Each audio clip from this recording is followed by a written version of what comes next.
अगर ऐसे रसम अदा करे कोई तो हम कहो एक घंटा अपनाए के उतर के तोरे कुछ नहीं जान के वो काम हो। लेकिन हम समझाने के लिए बैठे हैं, इसलिए आप समझने की कोशिश करें। हम तकरीर शुरू कर रहे हैं इंशाअल्लाह, अभी 10-15 मिनट और लग जाएगा। हम तकरीर शुरू कर रहे हैं तो एक उसूल और याद रखें, हमें यहाँ से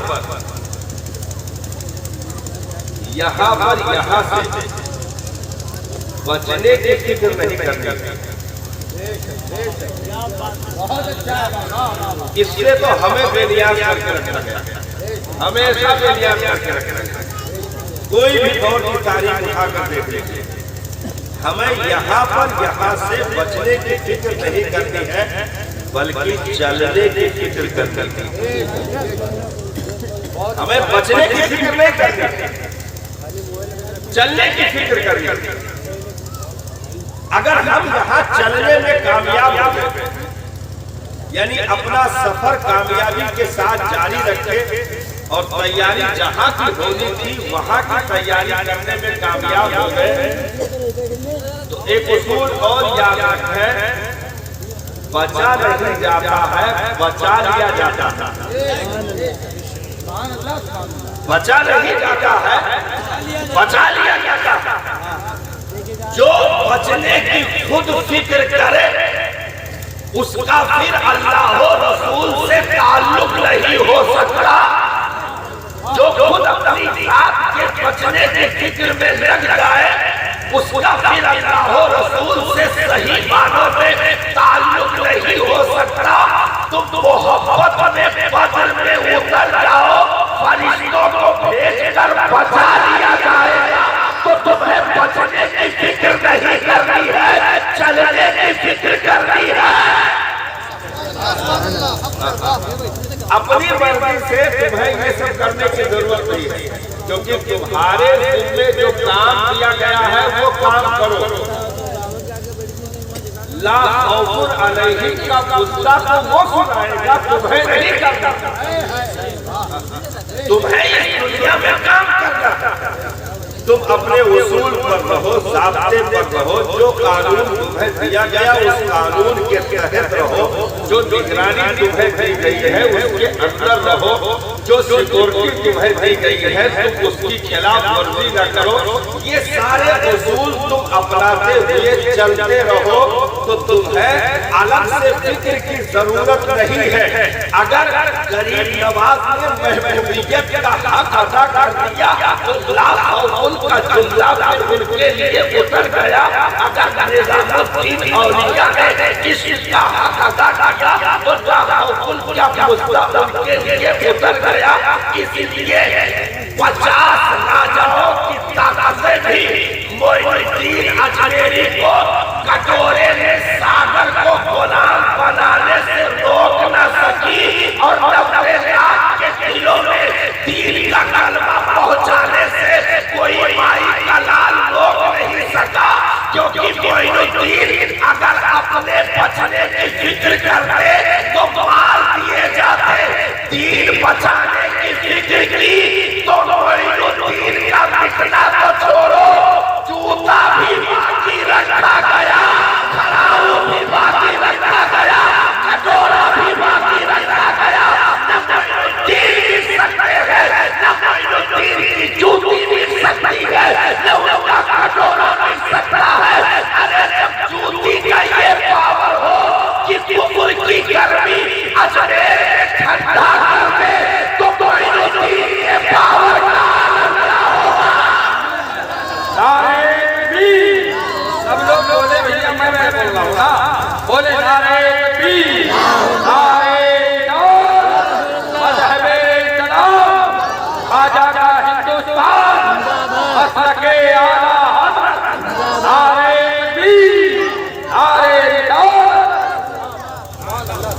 इसलिए हम वो करने लगते हैं जो हमें नहीं करना चाहिए। हम वो करने लगते हैं जो हमें नहीं करना चाहिए, और हम वो कभी नहीं करते हैं जिसका हमें हर बार हुक्म दिया जाता है, हमेशा हुक्म दिया जाता है, हम थोड़ा उल्टी सीट पे चलने लगे और गलत रवि से मनाजिल के बोझ बढ़ते हैं। भाई गलत रास्ता चलो। अब जैसे ये सामने जो रोड गई है, अभी इधर सामने रोड एक मिली हमको, यहाँ आपके पीछे है, अरे गन्नत चाली वाली निकलती है, वो थोड़ा सा आप चलेंगे तो ऐसे ऐसे जो रोड मिलेगी दामन। तो अब बताओ लखनऊ इधर है कि इधर?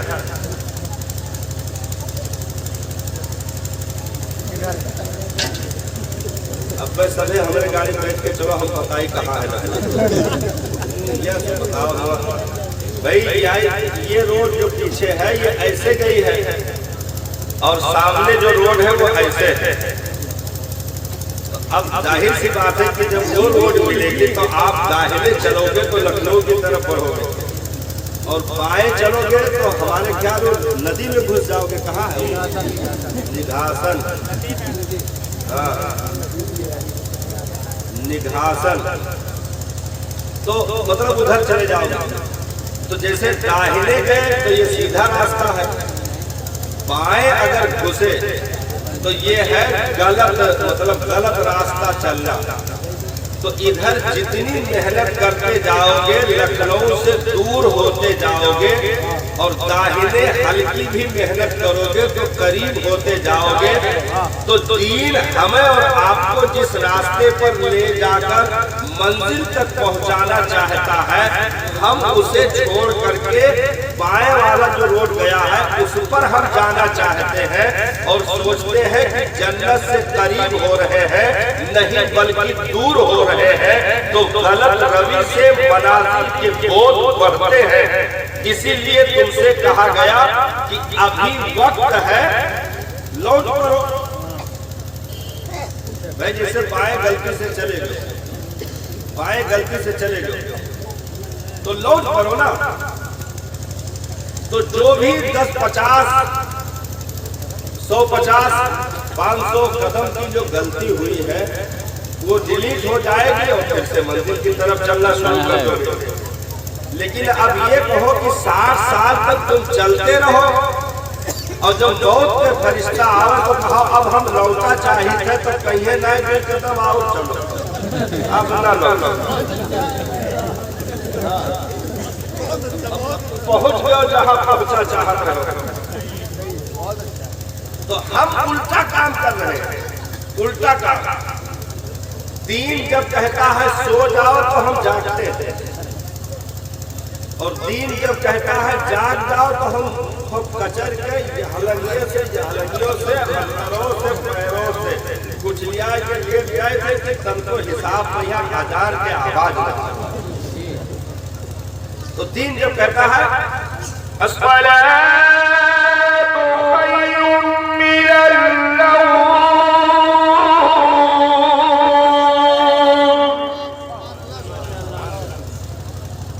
नमाज तुम्हारी नींद से बेहतर है।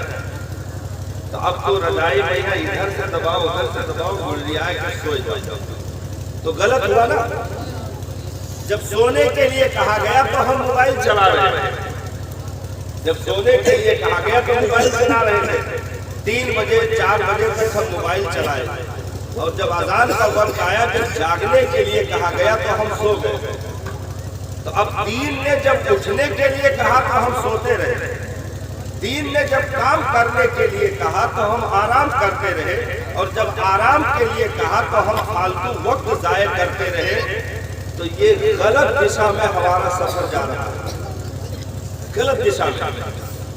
दीन ने जब कहा कि हम अपनी औलादों को अच्छी तालीम दे दे, अच्छी परवरिश दे दे, तब हमने दुलार किया, उनको आजाद कर दिया। और जहां उनसे हमें फायदा मिलना चाहिए वहां से हम लोग सुधारने की फिक्र करने लगते हैं।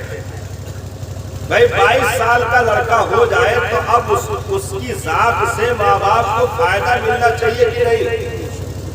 अब 22 साल के लड़के को कोई दूध का बाटल लेकर दौड़े तो फिर दौड़ने वाले को बेवकूफ कहा जाएगा। क्योंकि अब वो दरख्त को लगे 22 साल हो गया, अब फल का वक्त है, अब ज्यादा उसको परवरिश देने का टाइम नहीं रहा, सब खत्म हो चुका है। तो जिस उम्र में हमें इल्म देना चाहिए, अदब देना चाहिए, उस उम्र में हम लाड प्यार और आजादी दे देते हैं, और जहां हमें फल मिलना चाहिए वहां से हम सुधारना चाहते हैं। और कब सुधारने की फिक्र होती है? 22 साल का हो गया, निकाह कर दिया, जो भी सिस्टम था सब बर्रा सब हो गया, सारा कुछ हो गया, बीवी भी आ गई, 1-2 महीना आगरे का लड्डू चलता रहा, 1-2 महीने के बाद हकीकत हाल से वाकिफ हुए। अब इनको पता चला कि बेटा तो हमारे कब्जे में नहीं। अब इनको पता चला कहे से कि वो शाम के देखो तो मोटरसाइकिल पर बैठाए बीवी को लिए जा रहा है, सुबह देखो तो बैठाए लिए जा रहा है, ससुराल में रोजाना वो ईद उल फित्र मना रहा है। हाँ, एक महीना ससुराल में लड़के टिक गए, उसका बाप लेने के लिए गया, तब वो लौट के आया। अब ये मौलाना के पास दौड़े कि हजरत अब जो है कुछ सिस्टम बनाओ, तावीज बनाओ, अदब मिल जाए, अब सुधर जाए। तो हमने कहा अब सुधारने के लिए अगर दौड़ोगे तो तुम्हारा भी गिरीबान पकड़ लेगा और तुमको बुढ़ा आश्रम में बंद कर देगा, लेकिन अपना सुधरेगा नहीं, क्योंकि वक्त जा चुका, वक्त जा चुका। तो जिस काम को हमें टाइम पर करने का हुक्म था, हम टाइम गवा देते थे, और बेटाइम हम काम करना चाहते हैं तो सोचते हैं कि आखिर असर क्यों नहीं हो रहा। अब मौलाना तावीज़ भी दे रहे हैं, उसमें भी असर नहीं दिख रहा है, कुरान खानी कस्मे कादिया करवा रहे हैं, उसमें भी कुछ मामला नहीं दिख रहा है, क्योंकि वक्त निकल चुका है। एक साहब कहने लगे कि हमारा तो कुरान खानी पर से अकीदे उठ गया, हमारे बाप बीमार थे, हमने कुरान खानी करवाया लेकिन बचे नहीं, खत्म हो गए। तो हमने कहा चुपा रहा या कुरान पढ़ने वाले तो मरीज जाते, तो हाथ साफ तो पढ़ो नहीं भाई, जिनके लिए सूरह यासीन पढ़ा जाता है वो मर जाता है, जो पढ़ा था वो मर जाता है। तो उससे मौत से और तिलावत से कौन मसला है, उसका अपना अलग टाइम है। तो अब हम वलियों पर से ईमान उठाने लगे, कुरान पर से ईमान हमारा मादल्ला उठने लगा, और आहिस्ता आहिस्ता हम अपने सरमाए में ही सेंध लगा करके बैठ गए।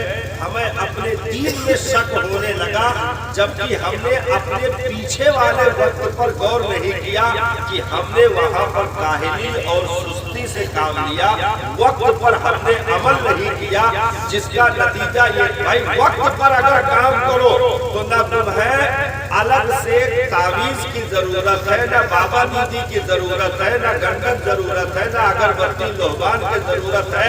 टाइम पे आप काम करो। तो जैसे आज मौलाना इरशाद ने टाइम पर काम किया तो एक बेटे को कौम का इमाम बनाने में कामयाब हो गए। ये वक्त पे काम हुआ है।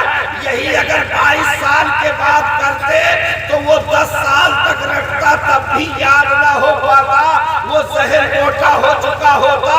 तब कहते कि अब मदरसे में असर नहीं रहा, कुरान में असर नहीं रहा।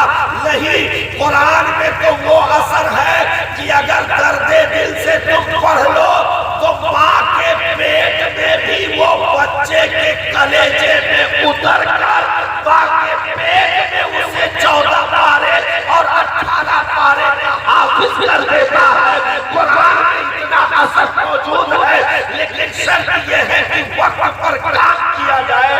हम बेवक्त सारा काम करके फिर असर ढूंढते हैं। हम तकरीर कर रहे हैं इंशाअल्लाह, ये कुछ बैकग्राउंड है जब हम आपको दे रहे हैं, तकरीर हम कर रहे हैं। बेवक्त काम कहते नहीं, वक्त पर काफी है कतरा आबे खुश हंगाम का। वक्त पर काफी है कतरा आबे खुश हंगाम का। जैसे इस वक्त कौन सीजन चल रहा है फसल के हिसाब से, कौन सा सीजन चल रहा है हमारे क्या इस वक्त धान की बुवाई हो रही है। उल्टा है क्या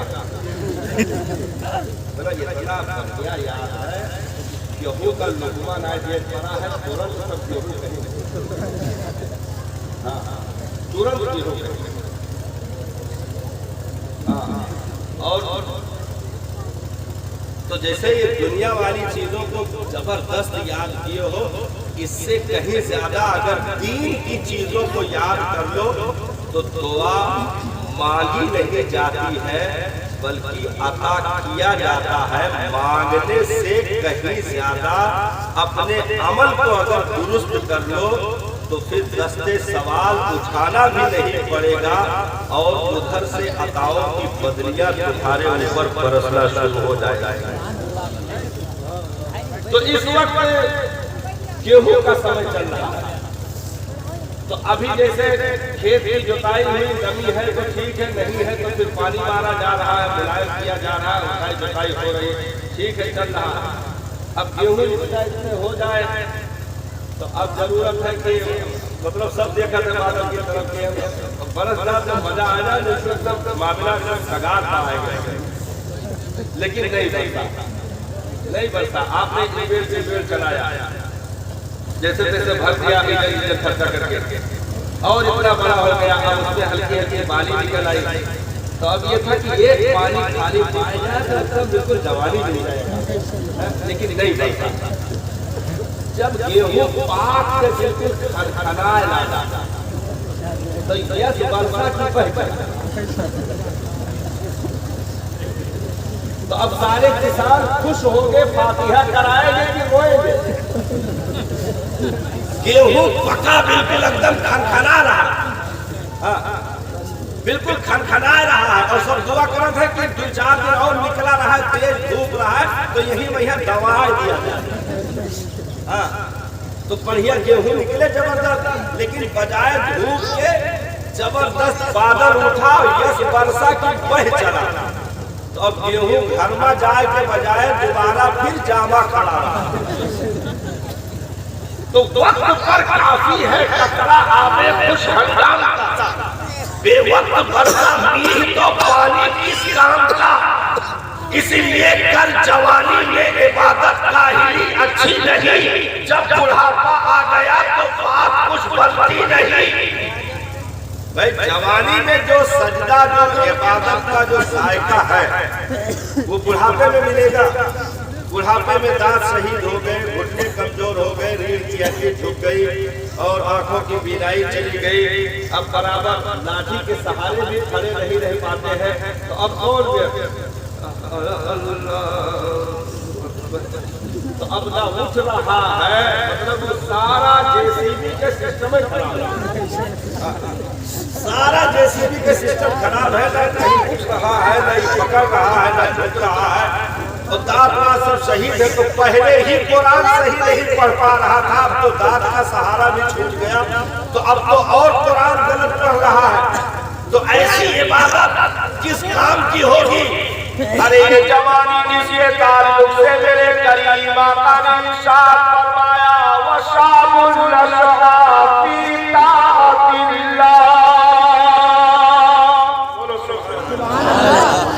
सरकार ने इरशाद फरमाया, मुबारकबाद के लायक है वो जवान जिसने अपनी जवानी रब की इताअत में गुजार दी। उस जवान को मेरे करीम आका ने मुबारकबादी अता फरमाई, इरशाद फरमाया, जो अपनी भरी जवानी में मस्जिद का कबूतर बन के रहा, उस जवान को मुबारकबाद दिया जाए। तो वक्त पर अगर काम किया जाए साहब, तो कहीं बाबा दीदी के चक्कर में आने की जरूरत नहीं पड़ेगी। कोई करे छड़े वाला जाहिल आपको अपना मुरीद नहीं बना पाएगा, बल्कि घर में बेटी कुरान खोलेगी, रब की रहमत बरसेगी। तो और एक चीज याद रखें, हम कंक्रीट कर रहे हैं, एक चीज और याद रखें कि जैसे हम और आपका मामला ये है कि भाई सब रोजी रोटी से जुड़ना चाहते हैं। माँ बाप की ये तमन्ना होती है कि जल्दी जल्दी बच्चा जवान हो जाए और उससे कुछ बेनिफिट मिलना शुरू हो जाए, तो कम उम्री में ही माँ बाप उसको पीओपी लाइन में डाल देते हैं, मैकेनिकल लाइन में डाल देते हैं, या कोई भी काम उसे बहुत ज्यादा अगर सिस्टम गड़बड़ रहा तो